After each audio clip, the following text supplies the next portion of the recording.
cube of any integer is either of the form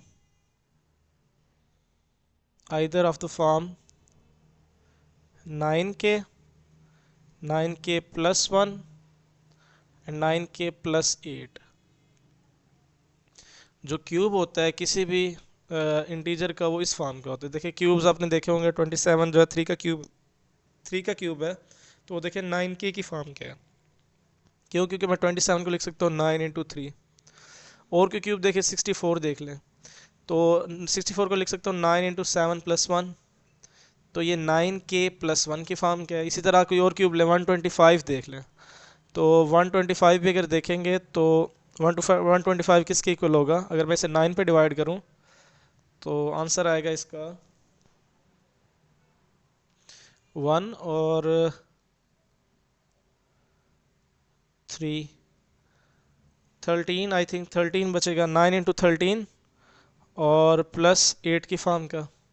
तो देखें जितने भी क्यूब्स हैं या तो वो 9k की फॉर्म के, 9k प्लस 1 की फॉर्म के, या 9k प्लस 8 की फॉर्म के। कहने का मकसद ये है कि कोई भी आप क्यूब लें, किसी इंटीजर का क्यूब लें, तो 9 पे या तो वो कम्प्लीटली डिवाइड होता होगा, या 9 पे डिवाइड होने के बाद रिमाइंडर 1 देता होगा या रिमाइंडर 8 देता होगा। इसके अलावा कोई रिमाइंडर नहीं देगा।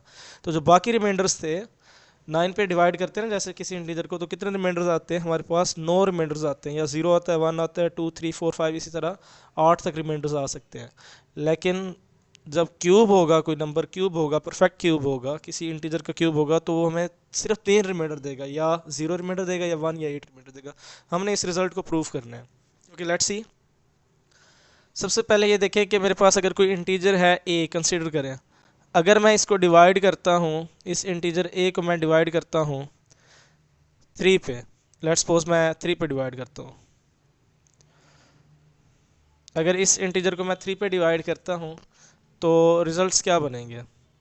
यानी डिवीजन एल्गोरिदम के मुताबिक a इक्वल हो जाएगा 3q प्लस आर के, और r जो है उसके लिए क्या चॉइसेस होंगी कि ये 0 से बड़ा होगा और 3 से छोटा होगा। यानी r के लिए 3 चॉइसेस होंगी, या r 0 होगा, या r 1 होगा, या r 2 होगा। अगर r 0 होता है तो a किस फॉर्म का है? a will take form of, अगर r 0 मैं इधर पुट करता हूँ तो a किस फॉर्म का हो जाएगा? 3q फॉर्म का हो जाएगा। ओके, अगर r 1 होता है तो a किस फॉर्म का हो जाएगा? 3q प्लस 1 की फॉर्म का हो जाएगा। अगर r को मैं मतलब जो तीसरी पॉसिबिलिटी है वो 2 वाली, अगर r 2 है तो a किस फॉर्म का हो जाएगा? 3q प्लस 2 की फॉर्म का हो जाएगा। अब तीनों केसेस में अलहदा इस a का क्यूब लें। हमने इंटीजर लिया हुआ था a, अब उसका क्यूब प्रूफ करना है ना कि 9k प्लस 1 और 9k प्लस 8 की फॉर्म क्या है।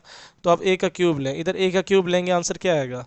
देखिए इधर a का क्यूब, इधर क्यूब क्या बन जाएगा? 27q cube. 9 हम कॉमन ले सकते हैं, अंदर रह जाएगा 3q क्यूब। अब 3q क्यूब एक और इंटीजर है, उस इंटीजर को मैं k कह सकता हूँ, तो ये हो गया 9k की फॉर्म का इस केस में। अब a अगर 3q प्लस 1 है तो a का स्क्वायर क्या हो जाएगा? 3q प्लस 1 का, सॉरी क्यूब क्या हो जाएगा? 3q प्लस 1 का क्यूब, 3q प्लस 1 का क्यूब। अब क्यूब का फार्मूला खोलें, a plus b whole cube किसके इक्वल होता है? a का क्यूब, यानी 3q का क्यूब, ये कितना बन जाएगा? 27q cube. a cube plus 3a square b, अब 3a का स्क्वायर और b, ये आ जाएगा फिर 3ab स्क्वायर। 3ab स्क्वायर करेंगे तो आपके पास 9 और q आ जाएगा। ओके नेक्स्ट क्या बनेगा? प्लस b क्यूब यानी 1।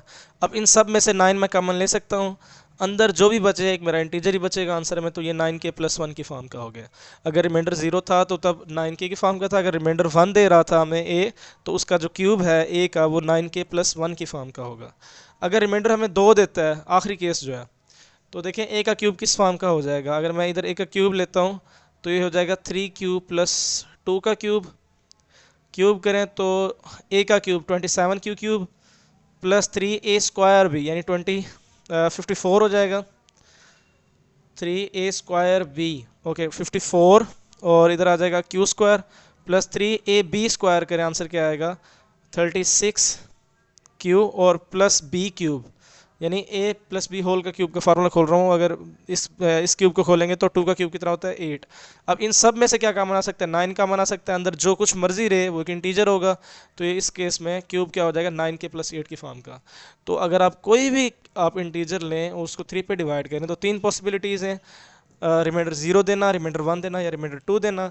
तीनों केसेस में अगर आप इसका क्यूब लेते हैं तो क्यूब किस फॉर्म का आता है, या तो 9k की फॉर्म का आता है, या 9k प्लस 1 की फॉर्म का आता है, या 9k प्लस 8 की फॉर्म का आता है। इसके अलावा कोई भी फॉर्म आपके पास नहीं बनेगी। तो 9 पे डिवाइड होने के बाद परफेक्ट क्यूब हमेशा 3 रिमाइंडर छोड़ेगा, या 0 या 1 या 8।